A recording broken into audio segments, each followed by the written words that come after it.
Bonjour. Comme vous le savez, parmi les projets que nous avons mis en place en 2013, qui n'étaient pas prévus, mais nous avons là profité d'une opportunité, c'est la reprise de l'assainissement par le service communal. Nous avons profité d'une opportunité et d'une erreur faite par l'équipe municipale précédente qui avait lancé une procédure de renouvellement de la délégation de service public de façon erronée et illégale. Et nous avons décidé en mars 2013, pour éviter toute difficulté et surtout profiter de l'opportunité, nous avons décidé de reprendre l'assainissement avec nos propres forces. Le 1er juin 2013, le service de l'assainissement est devenu un service communal de l'assainissement. Pourquoi nous avons fait ça? D'abord, la première raison, c'est de maîtriser complètement le coût de ce service et nous y avons réussi puisque le prix du mètre cube de l'assainissement était de 1,82 € avant le 1er juin 2013, c'est-à-dire avant sa reprise par nos services. Il a baissé à 1,50 € du mètre cube à partir du 1er juin 2013.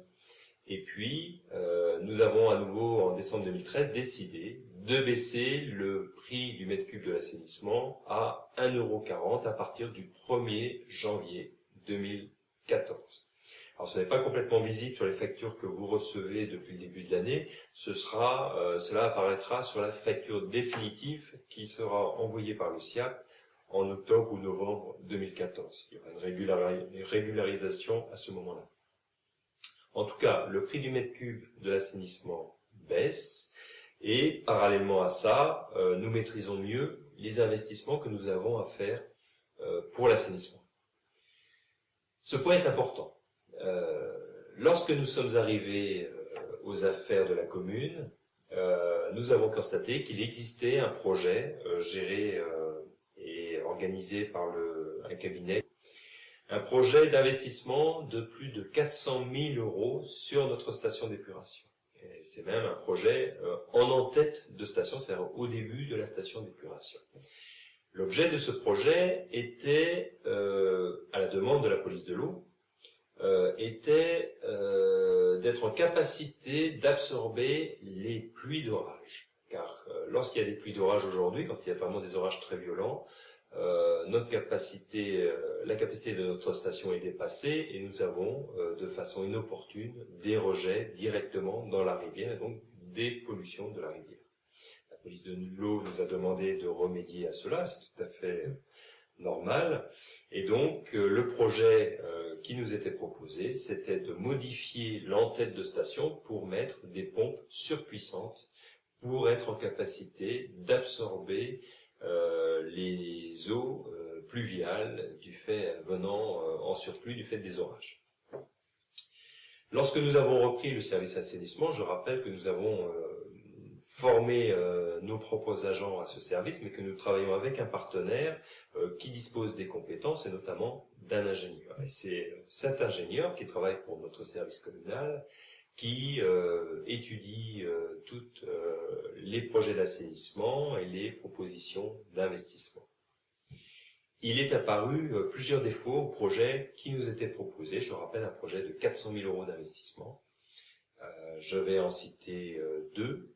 Le premier, c'est le fait que, c'est le plus important je dirais, c'est que dans les comptes rendus du délégataire, il était indiqué que notre réseau de canalisation pour l'assainissement était séparé, c'est-à-dire que les eaux pluviales étaient séparées des eaux usées sur l'ensemble du réseau, sauf 11% du réseau.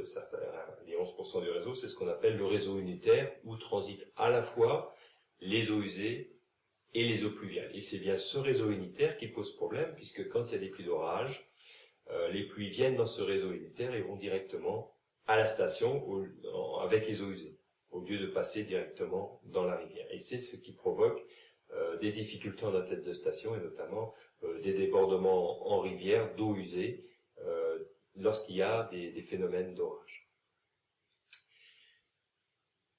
Nous avons dû constater avec notre ingénieur et notre service communal d'assainissement que les informations qui nous étaient fournies étaient erronées. Notre réseau d'assainissement, les canalisations, ne sont pas unitaires sur 11% du réseau, mais nous approchons pratiquement 30% du réseau qui se situe, qui peut être considéré comme unitaire, c'est-à-dire que les eaux pluviales iront à la station quoi qu'il arrive. Et donc il apparaît, à la lumière de cette information, il paraît peu logique de mettre en place des pompes surpuissantes en en-tête de station pour essayer d'absorber dans des bassins de rétention ces surplus d'orage, alors que c'est notre propre réseau de canalisation qui n'est pas suffisamment séparé. Et donc, plutôt que de traiter les symptômes sur la station, nous préférons, et dépenser 400 000 € pour ça, nous préférons travailler sur l'origine du problème qui est tout simplement une insuffisance de séparation entre le réseau d'eau usée et le réseau d'eau pluviale. Voilà pourquoi nous ne faisons pas, et nous ne ferons pas l'investissement de 400 000 €. Nous ferons quand même un investissement de 30 ou 40 000 € en en-tête de station pour un dégrilleur, qui est un système qui retient les cailloux, les caillasses qui arrivent du réseau. Ça, il faut le faire parce que nous devons changer ce système et l'améliorer en en-tête de station.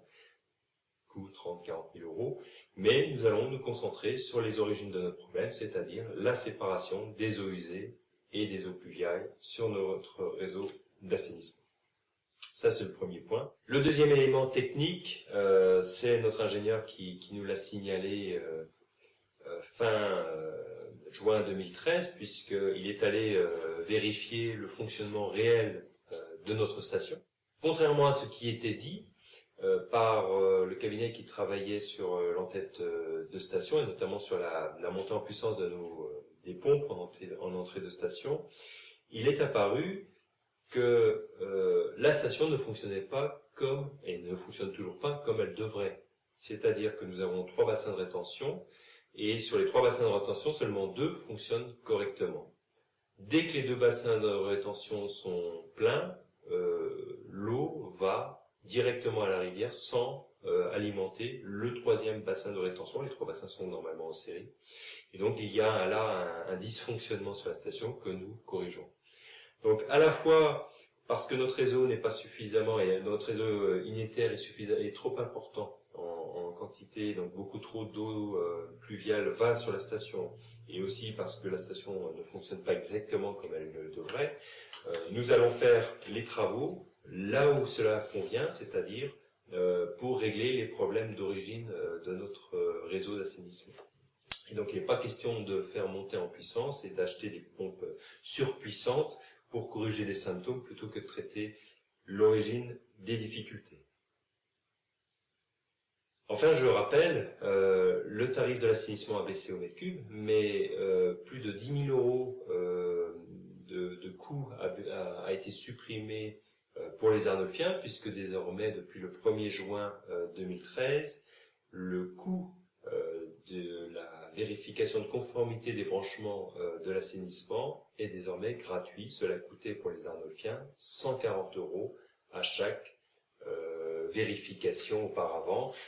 Maintenant, c'est gratuit et nous effectuons 120, 130, 140 vérifications par an.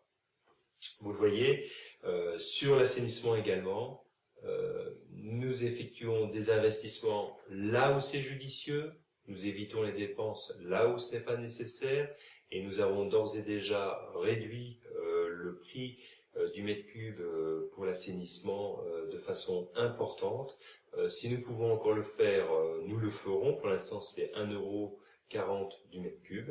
Il est possible de baisser, mais notre priorité, ça va être de travailler à la réelle séparation de notre réseau d'assainissement, c'est-à-dire des canalisations, séparer les eaux usées des eaux pluviales.